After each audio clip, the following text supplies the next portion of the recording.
Hi viewers, welcome to our channel. ప్రస్తుతం మనతో పాటు సీనియర్ జర్నలిస్ట్ దాము బాలా సర్నర్ వారితో మాట్లాడదాం. నమస్కారం. నమస్తే. సార్, దేశంలో మధ్యంతర ఎన్నికలు రాబోతున్నాయి అన్నట్టుగా అమిత్ షా గారు ఒక సూచన చేశారు సార్. ఇప్పుడు మధ్యంతర ఎన్నికలు వస్తే మరి ఇక్కడ ఆంధ్రప్రదేశ్లో చూసుకుంటే చంద్రబాబు నాయుడు గారు అండ్ కూటమి ప్రభుత్వం కాస్త కంగారు పడుతున్నట్టుగా, ఎందుకంటే 2026లోనే ఎలక్షన్స్ వస్తాయి, మొన్నే జరిగాయి. మరి ప్రభుత్వం ఏమన్నా మళ్ళీ ఇంకోసారి రీఫామ్ అవుతుందా లేదా అన్న డౌట్ వస్తుంది. ఎందుకంటే ఇప్పటి వరకు వాళ్ళు ఎటువంటి హామీలు కూడా నెరవేర్చలేదు. అందుకే జగన్మోహన్ రెడ్డి గారు కూడా సైలెంట్గా ఉన్నారు, మోదీ సపోర్ట్ ఉంది కాబట్టి అని అంటున్నారు. మరి ఏం జరిగే అవకాశం ఉందంటారు సార్? ఇప్పుడు మధ్యంతర ఎన్నికలు అయితే గ్యారంటీగా వస్తాయి. దీనికి కారణం ఏంటంటే ఒకే వన్ నేషన్ వన్ ఎలక్షన్ అనే కాన్సెప్ట్ వాళ్ళు ఎప్పుడో 2019లోనే తీసుకొద్దాం అనుకున్నారు, అప్పుడు కుదరలేదు. మళ్ళీ 2024లో కూడా తీసుకొద్దాం అనుకున్నారు, అప్పుడు కుదరలేదు. ఇప్పుడు వాళ్ళైతే సీరియస్గా ఉన్నారు. So one nation one election అనేది వాళ్ళ మోటివ్. సో అంటే దేశం అంతా అసెంబ్లీ ఎన్నికలు, పార్లమెంట్ ఎన్నికలు ఒకేసారి జరగాలి. దీనికి వాళ్ళు చెప్తున్న రీజన్ ఏంటంటే, ఇలా ఒకేసారి ఎన్నికలు జరగడం వల్ల టైం వృధా కాదు, తర్వాత డబ్బులు వృధా కాదు. యంత్రాంగం అంతా కూడా, ప్రభుత్వ యంత్రాంగాలంతా ఎప్పుడు కూడా ఎన్నికల్లోనే గడిపేస్తూ ఉంటుంది. ప్రజల సంబంధించిన సంక్షేమం, అభివృద్ధి మీద, గవర్నెన్స్ మీద ఫోకస్ చేసే పరిస్థితి ఉండదు. కాబట్టి ఒకేసారి జరగడం అనేది బాగుంది అనేది వాళ్ళు చెప్తున్నది. ఇది వినడానికి బాగానే ఉంది, లాజికల్గా కరెక్టే కదా అనిపిస్తుంది ఎవరికైనా. నిజమే కదా, ఒక్కొక్క స్టేట్లో ఒక్కొక్కసారి ఎన్నికలు జరుగుతూనే ఉంటాయి, ఎవరి ఇయర్ ఎక్కడో జరుగుతూ ఉంటాయి. దీనివల్ల ఎందుకు ఇబ్బంది, ఒకేసారి జరిగితే సరిపోతుంది కదా అనేది ఉంది. కానీ ఇక్కడ చాలా ప్రాబ్లం. అసలు బీజేపీ ఎందుకు, వాళ్ళు ఎప్పుడైనా కూడా ఏ పొలిటికల్ పార్టీ అయినా బయటికి చెప్పేది ఒకటి, ఇంటర్నల్గా వాళ్ళకు ఉండే కారణాలు వేరే ఉంటాయి. బీజేపీ ఎందుకు ఇలా చెప్తుందంటే, బీజేపీకి ఉన్న తలనొప్పి ఏంటంటే, అనేక రాష్ట్రాల్లో స్థానిక పార్టీలు బలంగా ఉన్నాయి. ఈ పార్టీలు ఏం చేస్తాయంటే, అక్కడ లోకల్గా స్టేట్ ఎలక్షన్లు జరిగినప్పుడు స్థానిక సమస్యల కేంద్రంగానే ఆ ఎన్నికలు జరుగుతాయి. స్థానిక సమస్యల్లో ఇప్పుడు చంద్రబాబుని తీసుకుంటే అక్కడ స్థానిక పరిస్థితులను బట్టి అక్కడ జరిగాయి. ఇక్కడ కూడా అంతే. ఇక్కడ కేసీఆర్ వర్సెస్ రేవంత్ రెడ్డి అన్న నెరేటివ్లోనే ఇక్కడ జరిగాయి.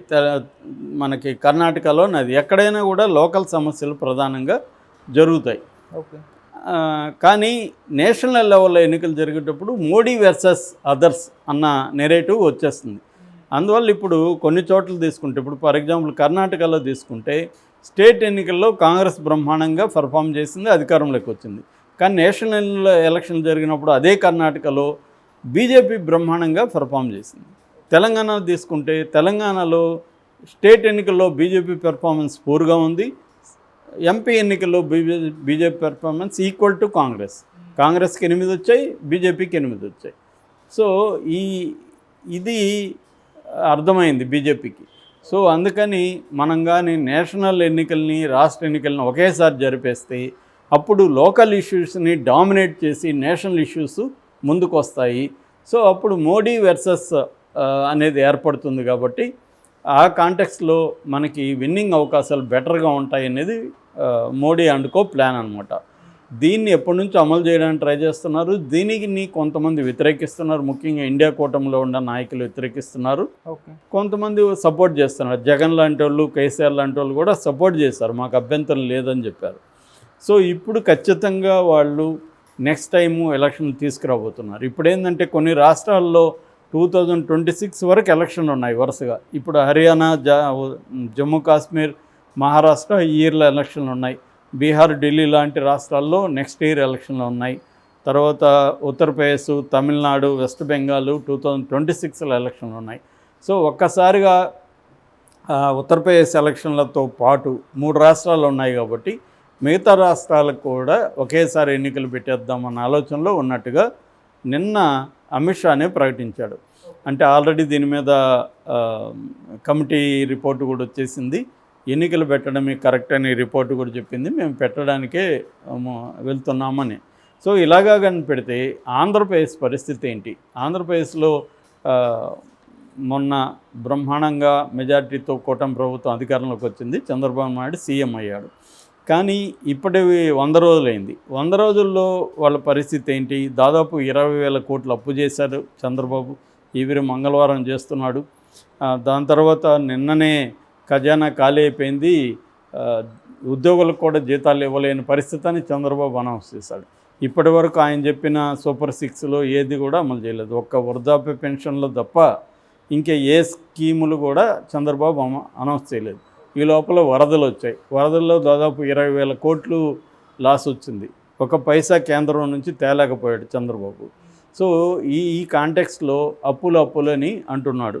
నిజానికి ఇప్పుడు జీతాలు ప్లస్ పెన్షన్లు కలిపి, అంటే కొంతమంది రిటైర్డ్ అయిన ఎంప్లాయీస్ పెన్షన్లు ప్లస్ జీతాలు కలిపి 5,300 కోట్లు ఇవ్వాలి. వృద్ధాప్య పెన్షన్లు 2,737 కోట్లు ఇవ్వాలి. టోటల్గా ఈ రెండు కలిపి 8,000 కోట్లు దీనికే అవసరం అవుతుంది. అయితే అప్పుల పరంగా తీసుకున్నప్పుడు చంద్రబాబు వెళ్ళిపోయే నాటికి 2019లో 4 లక్షల కోట్లు అప్పు పెట్టేసిపోయాడు చంద్రబాబు. ఆ తర్వాత జగన్ 2019 నుంచి 24 వరకు జగన్ కొంత యాడ్ చేసి అప్పుల్ని 7,48,000, అంటే 7.5 లక్షలు అనుకున్నాం రఫ్గా, 7.5 లక్షల కోట్లు. అంటే ఇతను ఒక 3.5 లక్షల కోట్లు జగన్ అప్పులు చేశాడు ఎక్స్ట్రాగా. సో అలాగా ఇప్పుడుకి టోటల్గా 7.5 లక్షల కోట్ల అప్పు ఉంది. అంటే చంద్రబాబు పీరియడ్లో 22% అప్పులో ఇది ఉంటే జగన్ పీరియడ్లో 13% ఉంది. సో జగన్ వాళ్ళ లాజిక్ ఏంటంటే, మేము కరోనా టైంలో 70,000 కోట్ల లాస్ వచ్చింది, అయినా కూడా 2,74,00,000 కోట్లు డీబీటీ ద్వారా ప్రజలకు అందించాము, అందుకే మేము 3.5 లక్షలు అప్పులు అవ్వడానికి కారణం ఇది. చంద్రబాబు మరి ఏం చేశాడు ఆ టైంలో, 4 లక్షలు ఎందుకో ఆయన అప్పు చేశాడు చెప్పాలి అనేది వీళ్ళు అంటున్నారు. వాళ్ళు అసలు 7 కాదు ఇది దొంగ లెక్కలు, 13 లక్షల కోట్లు అప్పులు అయిపోయినాయని వాళ్ళు అంటున్నారు.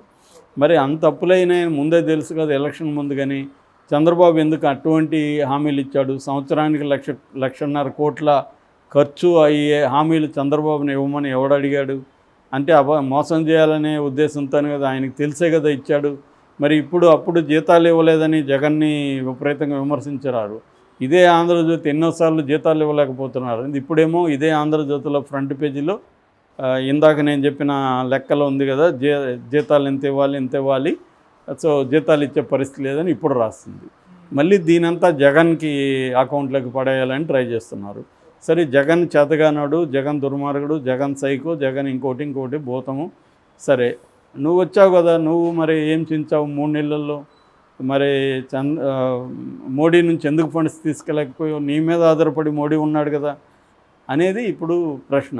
దీంతో వైసీపీ వాళ్ళు ఏం చెప్తున్నారంటే, చంద్రబాబు ఈ బేదార్పులు ఎందుకు వెళ్ళిస్తున్నాడంటే అమరావతి మీద డబ్బులు ఖర్చు పెట్టాలనే ప్లాన్లో ఉన్నాడు. అతని టార్గెట్ అంతా ఈ 5 ఏళ్లలో అమరావతిని డెవలప్ చేయాలనేది. అందుకని నారాయణ కూడా ఫస్ట్ పేజీలో 60,000 కోట్లు అమరావతికి అవసరం అవుతాయి, అక్కడ రిజర్వాయర్లు నిర్మిస్తాము, అక్కడ రిటైనింగ్ వాల్స్ కడతాము, ఇవన్నీ చెప్తున్నారు. సో దీనికి డబ్బులు పెట్టాలంటే వేరే వాటికి ఆపేయాలి, డబ్బులు వేరే వాటికి అంతా ఆపేసి ఓన్లీ అమరావతికే ఇవ్వాలి అన్న ప్లాన్లో చంద్రబాబు ఉన్నాడు అన్నాడు. కానీ ఇవన్నీ చేయాలంటే కూడా మోడీ అనుమతులు అవసరం. మోడీ 2026లో ఎలక్షన్కి వెళ్ళేట్టుగా ఉంటే ఆంధ్రప్రదేశ్కి పైసా రాల్చడు, పైసా ఇవ్వడు. ఎందుకంటే చంద్రబాబు గట్టిగా మోడీని వ్యతిరేకించి, మోడీని బెదిరించి ధర్మదీక్ష, పోరాట దీక్షలు చేసే పరిస్థితిలో చంద్రబాబు లేడు. ఓకే. సో చంద్రబాబు ఒకవేళ మోడీని దగ్గరిస్తే రేపు పొద్దున వాళ్ళు పవన్ కళ్యాణ్ పక్కకు లాగేస్తారు. పవన్ కళ్యాణ్ బీజేపీ కలిసి రేపు పొద్దున పోటీ చేసే అవకాశాలు ఉంది. ఇండైరెక్ట్గా జగన్ కూడా సపోర్ట్ చేస్తారు. ఆల్రెడీ మోడీ జగన్ సపోర్ట్ చేస్తున్నాడు. ఇప్పటివరకు జగన్ మీద చంద్రబాబు ధైర్యం చేసి జగన్ని జైలుకు పంపించలేకపోతున్నా అంటే దానికి ప్రధాన కారణం మోడీ అనేది తెలుగుదేశం వాళ్ళే చెప్తున్నారు. ఎందుకంటే తెలుగుదేశం వాళ్ళకి అందరికి కూడా అసంతృప్తి ఉంది. సో ఈ కాంటెక్స్ట్లో జగన్ మోడీ కలిసే ఉన్నారు ఇప్పటికీ. అందుకని జగన్ ఎక్కడ కూడా మోడీని ఒక మాట అనట్లేదు ఇప్పటికి కూడా. ఓకే.